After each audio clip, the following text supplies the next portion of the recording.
Welcome to King of Tokyo. In this game, you and up to 5 opponents wield giant monsters, robots, and aliens that are definitely not King Kong, Godzilla, or a bunny rabbit version of Optimus Prime in combat against each other to determine who's the true ruler of Tokyo. Every player chooses a monster and takes the standee and matching monster board. Set your victory points to 0 and your health to 10. Put the Tokyo game board in the middle of the table, shuffle the deck, and put the first 3 cards in a face-up row where everyone can see them. Ready the black dice for people to start rolling them soon, and leave the green ones in the box until a power card tells you you need them. Form a pile of all these green, definitely not Energon cubes, and you're ready to start. Everybody rolls all 6 black dice, and whoever gets the most monster claws goes first. Your turn has 5 steps. First, roll the dice up to 3 times, holding on to anything you want to keep before your second and third rolls.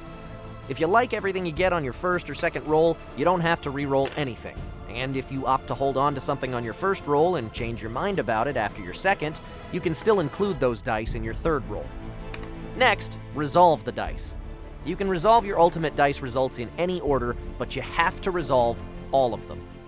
If you got 3 of a kind on any of the numbers, you get that many victory points, plus 1 extra point for every additional roll of that number. Gain 1 energy cube from the pool for each lightning bolt you roll. Save your energy cubes in your own private pile until you decide to spend them. More on that later. If your monster standee isn't on the game board, you are outside of Tokyo. If you're outside of Tokyo, each heart rolled grants you 1 health point.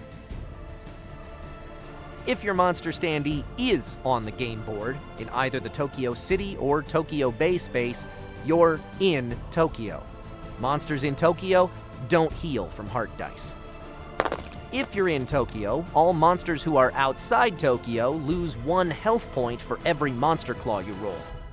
If your monster is outside of Tokyo, all the monsters in Tokyo lose 1 health for every monster claw instead.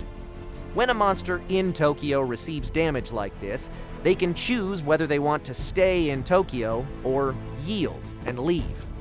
If your health reaches the skull icon, your monster is dead, and you're eliminated from the game, so discard all your cards and energy cubes.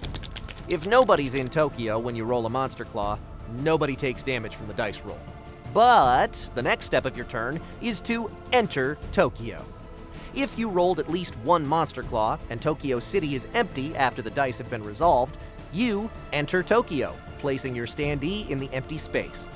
In a 5 or 6 player game, Tokyo Bay is also in play, and if either space is empty at this stage, and you rolled at least 1 monster claw, your monster moves there.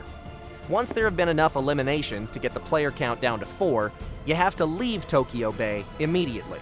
If Tokyo City happens to be empty, move there. Otherwise, you move outside of Tokyo. As the name of the game implies, being in Tokyo has its benefits. You gain 1 victory point as soon as you enter, and another 2 if you're there at the start of your turn. But since you can't heal, and all the monsters outside Tokyo will be pummeling you when they roll monster claws, you have to be strategic about when you decide to yield. After the dice are resolved, and Tokyo's current inhabitants are decided, you can choose to spend energy cubes you're holding onto on 1 or more of those 3 face-up cards. The cost of a power card is indicated at the top. As soon as you buy one, replace it with a new card from the deck. You can also choose to spend 2 energy to toss everything into the discard pile and restock the shop with 3 new cards. If you happen to have any power cards that trigger at the end of your turn, this is the time to do that. Then, your turn ends, and play continues clockwise with the next player. If you have 20 victory points at the end of a turn, or all the other players have been eliminated, you win. And that's how you play King of Tokyo. Hey there, my name's Kyle McCarley. I'm a voice actor by trade, but board games are one of my favorite hobbies. If you like board games, you should check out The Board and Barrel every Sunday at 10 a.m. Pacific Time on twitch.tv/Kyle McCarley, where me and my buddies play board games. We also give you guys a chance to help us or hurt us, depending on how you feel, with our Buff and Nerf house rules. And we have virtual bingo cards for you to fill out while you're watching the show. It's a good time. Hope to see you there.